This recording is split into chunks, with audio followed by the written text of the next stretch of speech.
Jirra jirtu maamiltoota chaanaalii keenya kun chaanaalii keenya Jarjar Connection kan sirriiti. Hojii keenya guyyaa guyyaan dalagnu akka isin bira ga'uuf subscribe nu godha. Arra yaadaa fuudheen biyya bahaa fagoo jedhamtu kan Rabbiin dinagdee itti cabse garuu maqaan isaa iddoo hin beekamne takkaan wal isin barsiisa.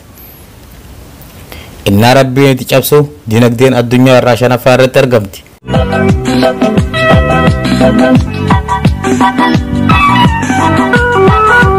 Maal biyya qofa mootiin biyyattis nama Rabbiin harka maallaqaatiin qabate fakkaata. Warqii keessatti nyaatee warqii keessatti dhugee warqii keessatti du'ana. Biyyi tun Brunei jedhamti. Mootiinis Sultan Hassan Bolkiah jedhama. Akkuma waa'ee Mugabe yoo kaastu kan dursee sammuu keessa nama dhufu qoosaa fi arraba isaa yoo ta'u, waa'ee Brunei fi Sultan Hassan yoo kaastu kan dursee sammuu keessa nama dhufu tujjaarummaa fi istaayila jireenya dhuunfaa inni jiraatudha.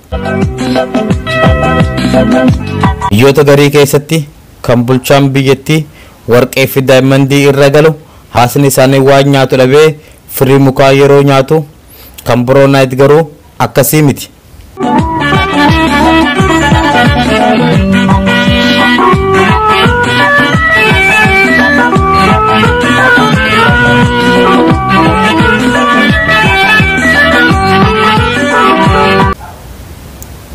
Jireenyi lammii biyyattii hundi sadarkaa bareedduu fi gaarii jedhamu keessa jiraatu. Qabeenyi biyyattii isaanii isaaniif cophe isaan hunduu unachuu danda'anii jiru. Kanaaf jireenyi bulchaa isaanii kan faagaabee sun isaan hin rakkisu, ittis hin hinaafan. Sababa kanaaf uummataa fi mootichi wal kabajanii wajjin jiraatu. Brunei tun ollaa Maaleeshiyaati. Akka seenaan jettutti dur hoggansa Maaleeshiyaa jala akka turtee fi booda immoo sirna bittaa Ingiliziin akka isaan adda baasedha.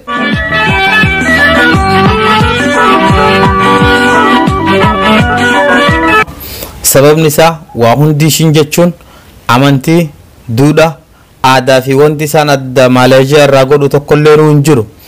Bal'inni lafa ishii iskweer kiiloomeetirii 5,765 yoo ta'u, baay'ina namoota 415 qofaattu kan irra jiraatu.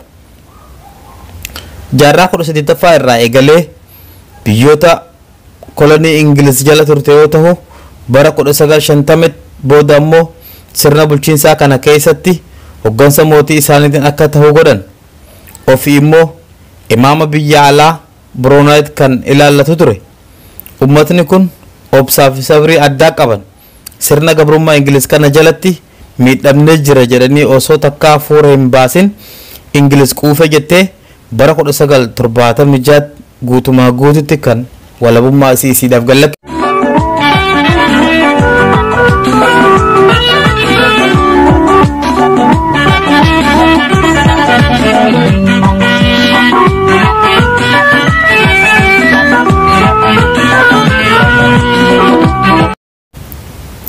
Yeroo waraana addunyaa lammaffaa Jaappaan lafa tana weerartus booda Ingiliz Jaappaan keessaa yaastee akkuma duraanitti gallakkifte.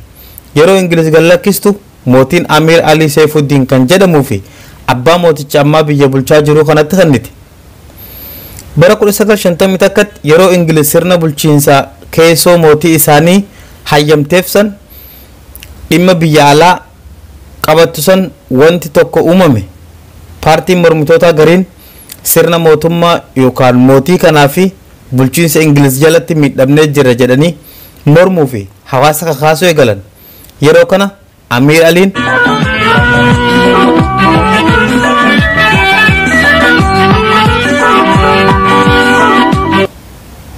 Ingiliz wajjin ta'ee as geessanii jedhee hunda isaanii xaragee daaraa haxaaye. Ergasii aangoo biyyattii hunda harka isatti galfate.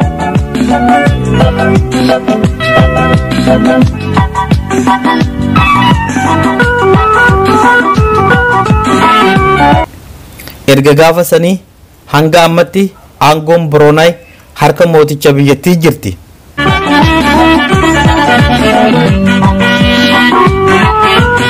Mooticha amma Sultan Hassan al-Bolkiah barsiisaa ramadamee fi masara mootummaa keessatti barate.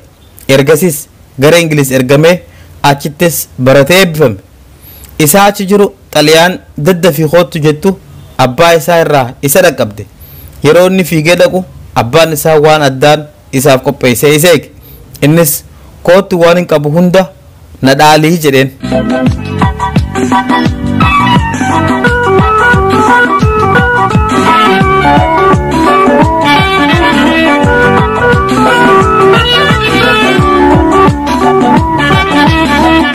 Ergasii waan abbaan harkaa qabu hunda dhaale olaantummaa biyya bulchuu eegale. Harki hanna bare doollu soso'u akkuma jedhan abbaan isas ilmaan gamana gorii gamas gorii kana godhi san dhiisi jedhee duuba taa'ee hogganuuf ajajuu barbaade. Duuba dubbiin aangoo haadha abbaa obboleessa hiriyaaf kan kanaan laallattu walitti nama buufti. Walitti buuftes dugdaa garaa nama gooti. Maal dugdaa garaa qofa? Meeqa kan aangoof jecha ilma isaa ajjeese. Meeqa kan aangoof jecha obboleessa ofii halaaqe.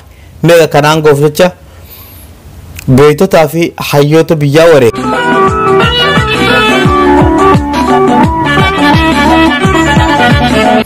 Innis abbaadhaan takkaa jirtu natti kennite anumaattu bulchaa dhiisii jedheen.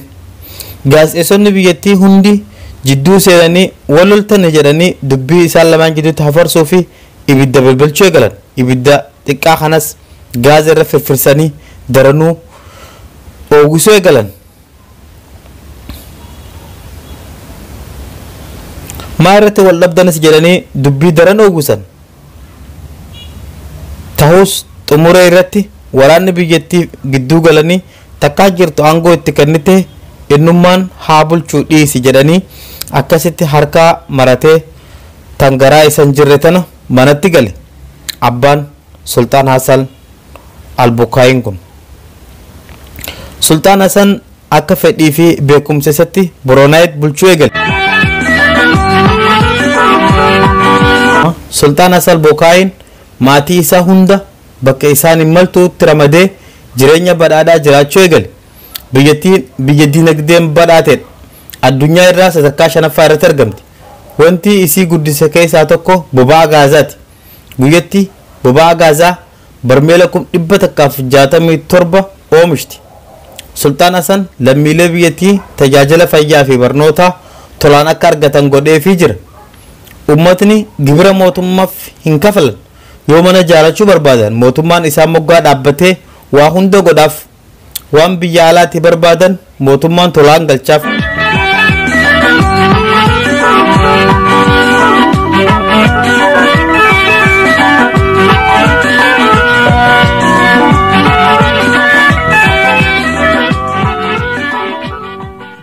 Namu akka lubbuu isatti jiraata yoo jireenyi Sultaan Hasan Albukaayin madaalchifte malee. Ta'us ummata isaa gidduu nagayaa fi wal kabajaan wajjin jiraatu.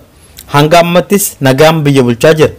Boronaay keessatti boba'aan gaazaa sadarkaa ol'aanaan oomishuun kan eegalame bara 1950 takka booda.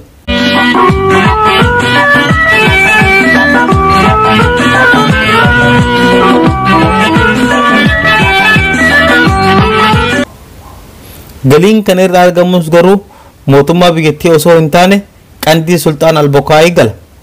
Dinagdeen biyyattii fi kan mootichaa gidduu garaagarummaan bal'aanis hin mul'atu. Aangoo isaa umrii 20 takkaa qabate hanga ammatti harka isaa jirti. Yoo xiqqaate ganna 50 oliif biyya sana bulchaa jira. Sultaan Hasan Albukaayin mootii qofaa miti. Ministeera waliigalaa biyyattiis isuma. Ministeerri raayyaa ittisas isuma. Ministeerri albuudaa, ministeera bishaanii, ministeera barnootaa hundi isaan hoogganamti. Itti gaafatamaa miidiyaa fi beeksisa biyyattiis isuma. Akkasumas mana shari'aa waliigala biyyattiis fi xabaqaan amantii musliimaa kan biyyattiis isuma.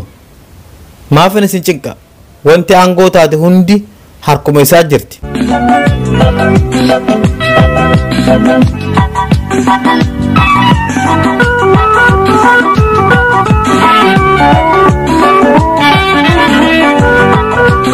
Kanaaf yeroo tokko takka Boronaayit qabeenya bulchaa biyyattii Sultaan Hasan Albukaayin jedhaniin. Inni immoo biyyaa fi lammiitiyyaaf jecha ba'aan hin baadhanne hin jiruu jedha waa'ee aangoo isaa kana waggaa gaafatan. Biyya keessatti demokiraasii gad dhaabuuf gaaf tokko paartiilee mormitoota akka hundaa'uuf hayyameef. Haala kanaan paartiin biyyoolessaa Biroonaay jedhamu dhaabbate. Isaanis jabaatanii aangoo mootichaa kun ni baay'attee lammiileef dabarsee haa kennu jedhanii qeequu eegalan. Innis as geessanii jedhee aaraan isaan hunda cafaqee amma booda waan paartii jedhamu ijaan arguu hin barbaadu jedhee guutuu isaanii dhabamsiise.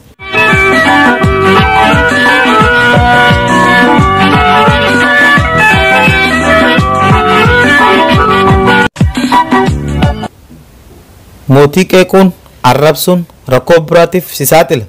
Walabummaa miidiyaa wanti jedhamu barbaachisaa ta'e waan hin mul'anneef ala TV biyyattii fi reediyoo biyyattiitiin oduu waa'ee mootii qofa dhageessa.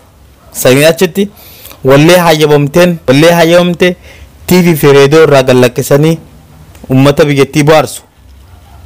Sultaan Hasan Awurooppaa fi warreen lixaa kun qabeenya isaatiin isa beeku.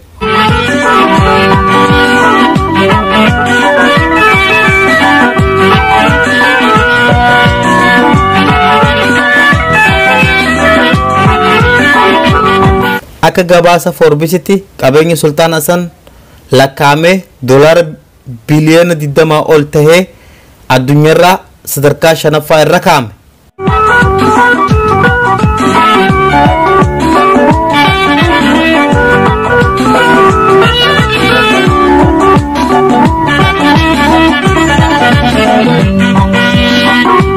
Mee qabeenya isaa irraa xiqqoo waa isinii himne sagantaa keenya akka armaan gadii kana goolabuuf yaalla. Masara mootummaa isaa irraa yoo isiniif eegalle masarri mootummaa kutaa yookaan kilaasii 1700 fi mana shaaworaa 257 kan of keessaa qabudha. Bakka konkolaataa 800 dhaabbatu qaba. Kan hunda caalaa nama dinqu kutaalee mootichi itti fayyadamu kun warqiin kan uwwifamedha. Sultaan Hasan jaalala konkolaataa baay'ee waan qabuuf konkolaataa moodela haarawaa bahan kamuu walitti qabachuun namni isa dursu hin jiru. Hanga ammatti konkolaataa 7,000 bitatee jira. Yeroo deebi'aa hanga ammatti konkolaataa 7,000 bitatee jira. Xiyyaara dhuunfaa isaa 17 kan qabu yoo ta'u Boeing 747 jedhamus ni qaba. Boeing isaa 747 jedhamu kunis jettii dahabaa jechuudhaan beekama.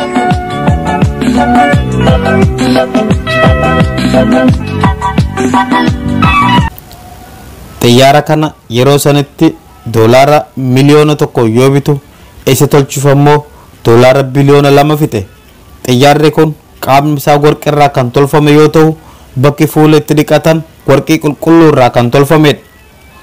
Xiyyaara isaa kana jettii warqee jedhamuun beekamu kana yoo fedhes ofiif bararsiisa.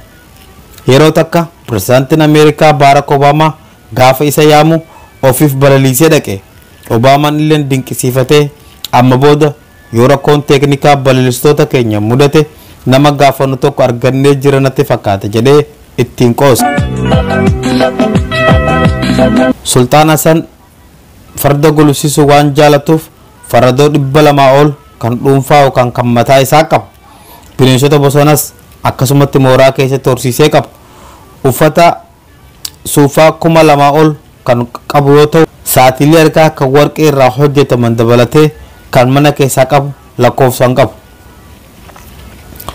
Tolegaa kabajamtoota hordoftoota keenya kan har'aaf qabanne kanuma fakkaata. Torban sagantaa biraatiin hanga walitti deebinutti nagaan nu tura. Wanta asirratti isiniif qopheessinu yookaan isiniif ta'aa jira taate comment, like, share akkasumas oduuleen nuti guyyaa irraa asirraa gadhiifnu akka isin bira geessuuf subscribe nu godhaa.